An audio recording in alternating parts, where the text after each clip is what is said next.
ଉଚ୍ଚ ବିଦ୍ୟାଳୟ ଶ୍ୟାମଳା ବିଦ୍ୟାଳୟ ପରିଦର୍ଶନରେ ଆସିଥିଲି।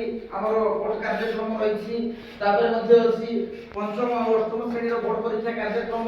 ପିଲାମାନଙ୍କୁ ଦିଦିମାନେ ପ୍ରାକ୍ଟିସ କରିଛନ୍ତି। ଆଉ ଟିକେ କାର୍ଯ୍ୟକୁ ତ୍ୱରାନ୍ୱିତ କରିବା ପାଇଁ ମୁଁ ଆସିଲା ପଛେ କଳା ପଠାରେ ଲେଖିନେଲି ଅଷ୍ଟମ ଶ୍ରେଣୀ, ତା ପଛେ ମାର୍କ ରହିଲା 10। ଆମର ସୂତ୍ର ଲିଖନ କେମିତି ଲେଖିବେ ପିଲାମାନେ, ପ୍ରଶ୍ନ ଉତ୍ତର କେମିତି ଲେଖିବେ, ପିଲାର ନାଁ ଲେଖା ହେଲା, ରୋଲ ନମ୍ବର, ଶ୍ରେଣୀ ରହିଲା। ଆମର এই କାର୍ଯ୍ୟକ୍ରମଟାକୁ ତ୍ୱରାନ୍ୱିତ କରିବା ପାଇଁ ପିଲାମାନେ ଶ୍ରୁତ ଲିଖନ ମାନେ କ'ଣ?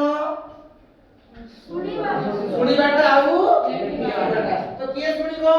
ଆମେ। କିଏ ଲେଖିବ? ଆମେ। ତ କିଏ ଡାକିବ?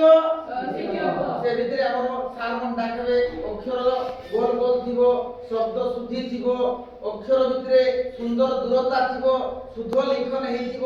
ଏ ସବୁ ଜିନିଷକୁ ଆମର 10 ମାର୍କ ରହିଛି। ଦିଦି ମାନେ ଏହାକୁ ତମର କାର୍ଯ୍ୟକ୍ରମକୁ ଆଗେଇ ନେବା ପାଇଁ ପରୀକ୍ଷା ପାଇଁ ପ୍ରିପେୟାର ହେବେ। ତାପରେ ଦେଲା ପ୍ରଶ୍ନ ଉତ୍ତର ଲିଖନ କାର୍ଯ୍ୟକ୍ରମ। କିଛି ପ୍ରଶ୍ନ ଦିଆ ହବ ତମକୁ, ବୁଝି ହେଲା କି ନାହିଁ? ସେ ପ୍ରଶ୍ନର ଉତ୍ତର ଲେଖବ ଶୁଦ୍ଧ ଭାବରେ, ବୁଝି ପାରିଲ?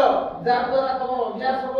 ଆସନ୍ତା ଦିନରେ ଆମର ଅଷ୍ଟମ ଶ୍ରେଣୀ ଯୋଉ ପରୀକ୍ଷା ରହୁଛି, ସେ ପରୀକ୍ଷାକୁ ତ୍ୱରିତ ବେଗରେ ତ୍ୱରାନ୍ୱିତ କରିବା ପାଇଁ ଶିକ୍ଷକଙ୍କର ଯୋଉ କାର୍ଯ୍ୟ ରହୁଛି, ପିଲାମାନେ ଟିକେ ସହଯୋଗ କରବାର ଅଛି। ନିଜର ଭବିଷ୍ୟତ ପାଇଁ, ନିଜର କାର୍ଯ୍ୟ ପାଇଁ କ'ଣ କରବାର ଅଛି? ଆମେ ଅଭ୍ୟାସ କରବାର ଅଛି। ହଉ ଠିକ ଅଛି ପିଲାମାନେ, ସାର୍ ମାନେ ଅଷ୍ଟମ ଶ୍ରେଣୀ ବୋର୍ଡ ପରୀକ୍ଷା ପାଇଁ ଯାହା ପ୍ରସ୍ତୁତି କାର୍ଯ୍ୟକ୍ରମ କରୁଛନ୍ତି ତାକୁ ସହଯୋଗ କର।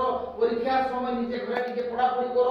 ଯୋଉ ପାଖରେ ବୁଝି ହଉ ନାହିଁ ଦିଦି ମାନଙ୍କୁ ସାର୍ ମାନଙ୍କୁ ସିଆସି ଭାବରେ ଆଇଲା ପରେ ମଧ୍ୟ ଟିକେ ପଚାର, ନିହାତି ଭାବରେ ତମକୁ ସହଯୋଗ କରିବି। ଧନ୍ୟବାଦ।